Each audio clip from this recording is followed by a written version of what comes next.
Greetings, back again here, and for this video I thought we could take a look at the Nintendo Family Computer HVC-101, or more commonly referred to as the AV Famicom.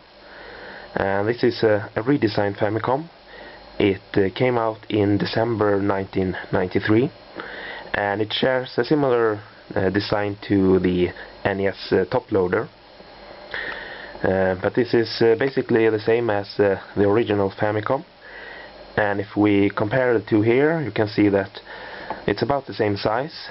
This one is a bit smaller, but it has the same basic functions, including the expansion port that has been placed on the side here rather than on the front as on the original. But there are a few differences, and the most notable one, apart from the overall design, is that this doesn't have the hardwired controllers. Instead, it has detachable ones, and it uses the same controller ports as on the NES. So you can use NES controllers on this system, and it did have its own controller design,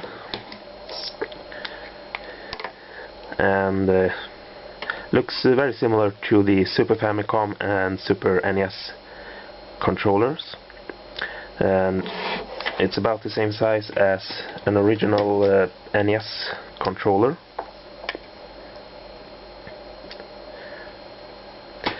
Now, because they removed the hardwired controllers and used these instead, they also removed the microphone that you can find on the second controller on the original Famicom.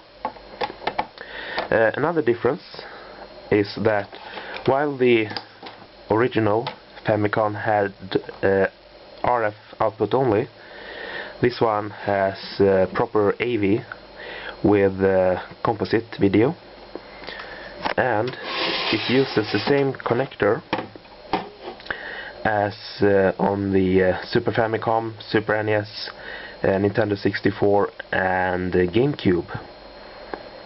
And this is something that sets it apart from the NES top loader, which only had RF out. Another difference between this and the top loader is that this one is flat up here where you insert the cartridge, and that is so that you can use it with the disk system. So you can place the RAM card up here. But yeah, otherwise it's more or less the same as the Famicom. Uses the same power supply. And a note of caution: if you do get one of these or a Famicom, do not use an NES power supply, or you will damage it. And that is because the NES power supply outputs AC, while these two requires DC. So don't use the NES power supply. And in fact, let's take a look here. This one requires 10 volts and 850 milliamps.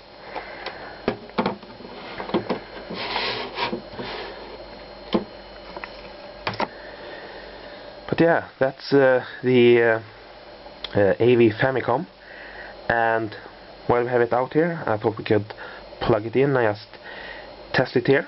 So I'm gonna put this aside and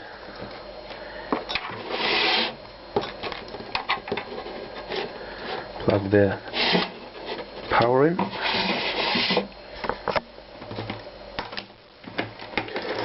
and the AV cable.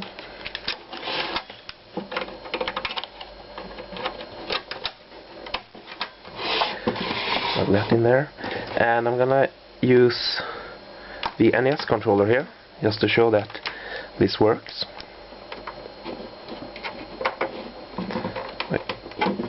plug that in and can play a little bit of Super Mario USA.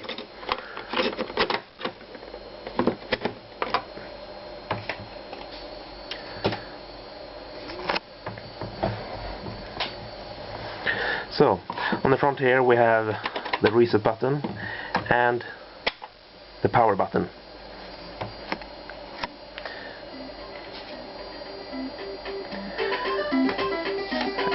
And got some glare from the windows behind me here.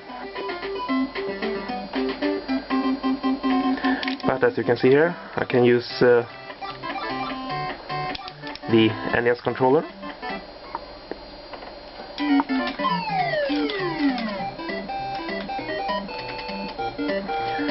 I'm gonna try and play this with one hand here.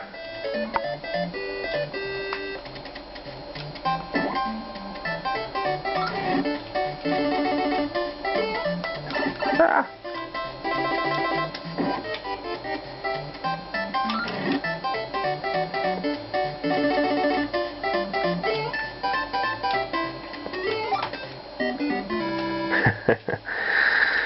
But yeah, that's the Famicom HVC-101 or the AV Famicom, and I just wanted to give you a quick overview of the system here and some comparison with the original Famicom, and that's all I had to show this time. So bye for now, and I'll see you soon.